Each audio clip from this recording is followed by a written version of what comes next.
शरद पवार साहेबांनी शिंदे साहेबांचं कौतुक केलेलं आहे आणि सत्कार देखील केलेला आहे, मात्र त्यावर विरोधकांची आग बघवला होतोय.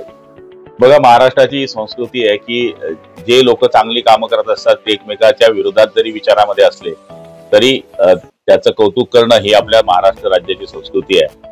आणि शरद पवार साहेबांनी त्याच आधारावर या ठिकाणी शिंदे साहेबांना पुरस्कार देत असताना त्यांनी चांगलं काम केल्याचं कौतुक केलेलं आहे.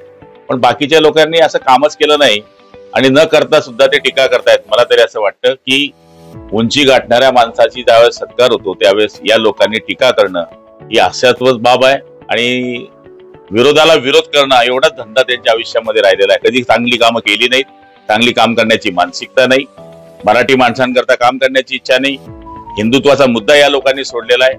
आता शिंदे साहेबांनी 2.5 वर्षामध्ये जी चांगली कामं केली त्याच्या आधारावर या ठिकाणी पवार साहेब बोलल्याचं यांच्या पोटामध्ये जे पोटशूळ उठलंय मी त्यांचा निश्चितपणाने निषेध करतो की ही आपल्या माध्यमातून केलेली टीका म्हणजे मला तरी असं वाटतं की एखाद्या चांगल्या कर्तृत्ववान माणसावर केलेले जे घाणेरडे आरोप आहे ही जनता त्यांना माफ करणार नाही असं माझा त्यांना इशारा आहे.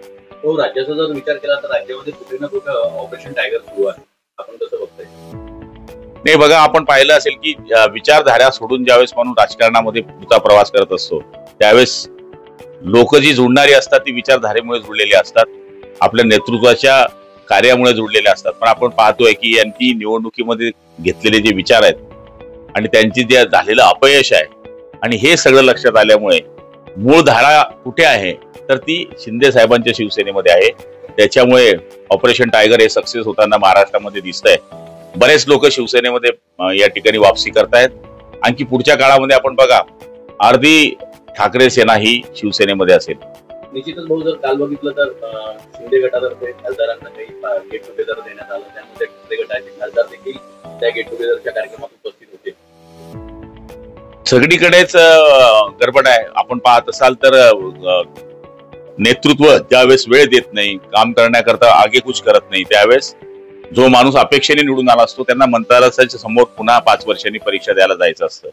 त्यामुळे हे लक्षात येत आहे की खरे काम करणारे कोण तर खरे काम करणारे एकनाथ शिंदे आणि त्यांचं सरकार.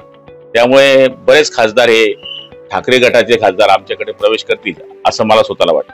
चंद्रकांत पाटील यांनी सरकार शेतकऱ्यांच्या पाठीशी नसल्याचा आरोप केला आहे. आपण शेतकऱ्यांसाठी दंड ठोकून लढण्यास तयार आहोत असं सांगत सरकारला आव्हान दिलंय चंद्रकांत पाटील. आपले मुक्ताईनगरचे आमदार जे चंद्रकांत पाटील यांनी शेतकऱ्यांची बाजू ओढत असं म्हटलंय किंवा राज्य सरकार जे आहे शेतकऱ्यांसाठी काम करत नाही असं म्हणत त्यांनी एक प्रकारे सरकारला घरचं आहे.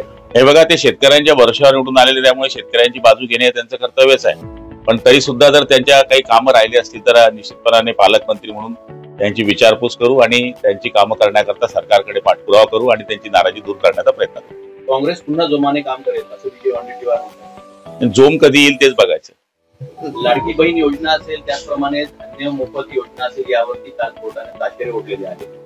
कोर्टाच्या बाबतीमध्ये बोलणं मला वाटतं उचित होणार नाही, कारण की शेवटी कोर्ट हे आदेश सगळे आपण मान्य करत असतो, त्यामुळे कोर्टावर बोलणं उचित होणार नाही. सत्तेचे तळवे ताटण्याचं काम रामदास कदम करतात असं शरद कोळी म्हणतात. कोण आहे हा कोळी? शरद कोळी हा काय फुटाणे शेंगदाणेवाला?